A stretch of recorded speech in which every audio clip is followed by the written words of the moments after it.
반갑습니다. 여러분, 프로토 교수입니다. 스포츠 모든 경기를 매일 분석 및 조합 픽 공유 중에 있습니다. 영상에 공개되지 않는 정보들도 정보방에 입장하시면 확인하실 수 있으니 참여를 희망하시는 분들은 영상 하단 고정 링크를 통해서 아무 조건 없이 자유롭게 참여가 가능하니 많은 참여 부탁드리겠습니다. 첫 번째 경기는 피오렌티나 대 사소올로 한번 살펴보겠습니다. 피오렌티나는 후반기 첫 세리의 경기는 몬차에게 1대1로 비기면서 기대에 걸맞는 성적을 내지 못했습니다. 올 시즌 피오렌티나의 문제는 역시 공격적인 성과, 바라크와 암라바트의 활약을 바탕으로 중앙 장악력은 꽤 보여주고 있는 상황이지만 이를 득점으로 연결하는 능력은 부족한 편입니다. 사실 이 증상은 이전 시즌 블라호비치를 유벤투스로 이적시킨 이후 지속되어 왔던 문제고 요비치가 블라호비치의 역할을 대체하지 못하고 있습니다. 공격 방향도 40%를 왼쪽으로 진행하는 등 다소 경직되어 있습니다. 다행히 이전 경기에서는 선발로 나선 카브랄이 득점을 신고하기는 했지만 올 시즌 꾸준히 선발로 기회를 받은 선수라고 보기는 어렵죠. 올 시즌 그래도 10위 이하의 팀을 상대로는 홈 강세를 이어가고 있습니다. 10위 이하의 팀을 상대로는 홈에서 4승 1무로 무패를 달리고 있는 상황입니다. 사소올로 역시 피오렌티나와 비슷하게 득점력 난조에 시달리고 있기 때문에 중앙 장악력 장기를 잘 발휘한다면 우세한 흐름을 유지할 가능성은 있어 보입니다. 사소올로는 리그에서 5경기 연속으로 승리를 거두지 못했습니다. 실전 감각이 꽤 떨어져 있었기는 했으나 올 시즌 전혀 공격적인 장점을 보여주지 못했던 삼프도리아에게 전반에만 2골을 허용한 것은 매우 아쉬웠던 성과입니다. 베라르디의 결장이 매우 길었고 이전 시즌 3톱을 이뤘던 자원들 중 2명이 이적하면서 이전 시즌만큼의 공격력을 기대하기에는 어려운 상태죠. 최근 5경기에서 피오렌티나에게 강한 모습을 보여주기는 했지만 해당 경기들은 베라르디, 라스파도리, 스카마카 3톱이 건재하던 시절에 기록한 전적이라는 것을 잊어서는 안됩니다.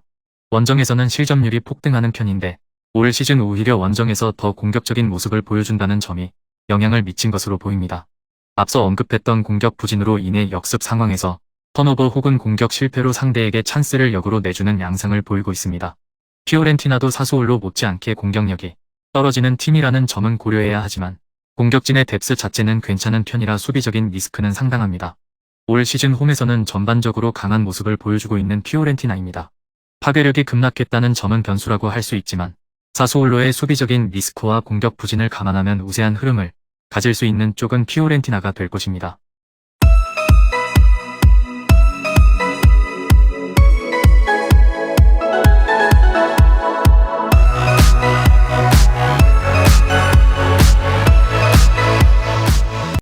두 번째 경기는 유벤투스 대 우디네세 한번 살펴보겠습니다.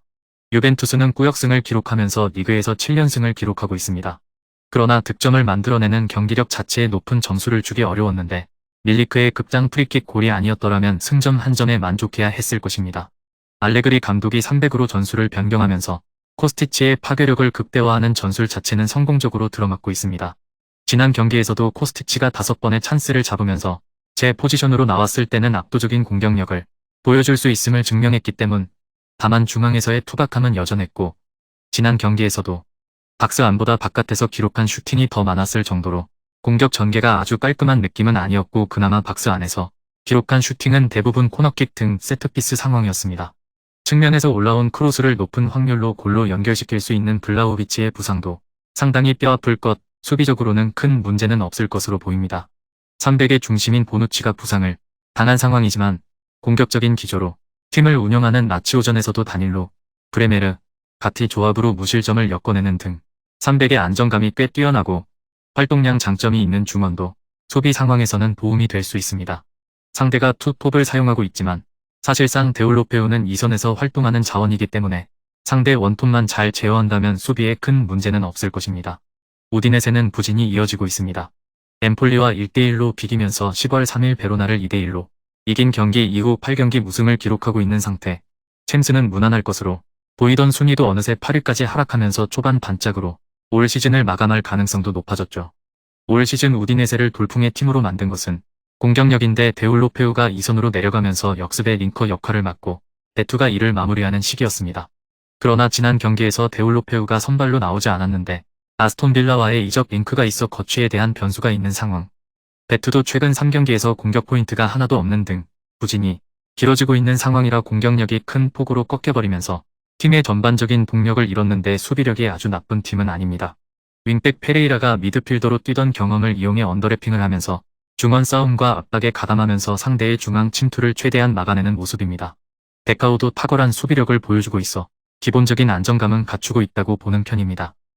지난 경기에서도 박스 안으로 공을 투입하는 방법은 세트피스에 제한되어 있었고 강등권 팀인 크레모네세에게도 뾰족한 공격 루트를 만들지 못하는 모습을 보여주었습니다. 우디네세의 공격력도 최근 매우 큰 폭으로 떨어져 있어 저득점 양상의 흐름을 예상합니다.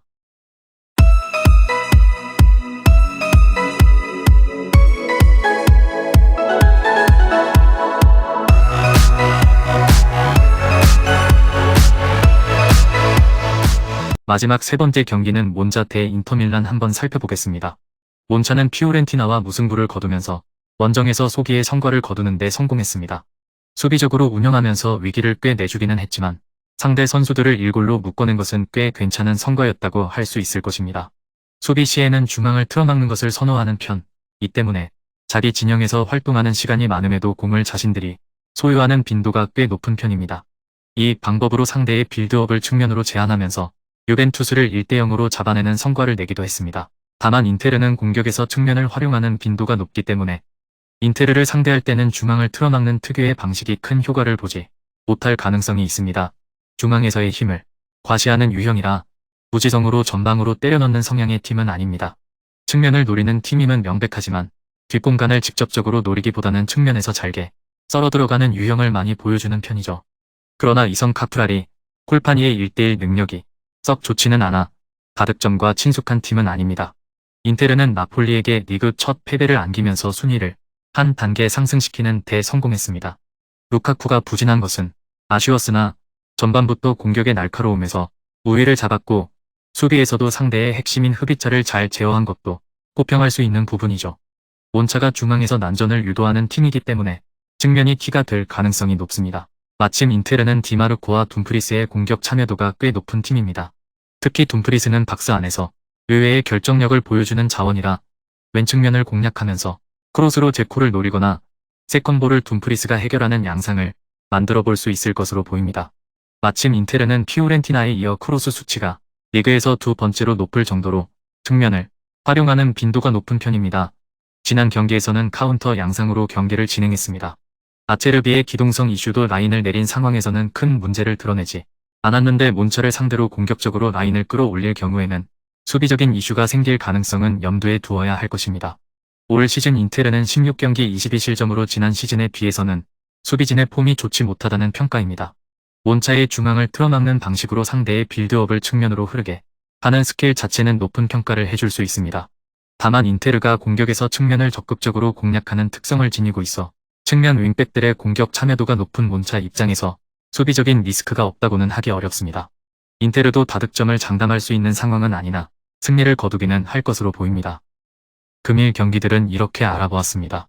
좀 더 다양하고 많은 정보를 원하시는 분들은 영상 하단 댓글에 링크 클릭 후 문의하시면 아무런 조건 없이 정보방 입장 가능하니 입장하셔서 정보 받아보시길 바라겠습니다. 그리고 영상에서 리뷰하지 않은 디테일한 정보와 조합픽은 매일 교수 정보방에서 공유하고 있으니 꼭 참여해보시길 권장드리며 이번 영상은 여기까지 하겠습니다. 시청해주셔서 감사드리며 늘 여러분들의 건승을 기원합니다. 감사합니다.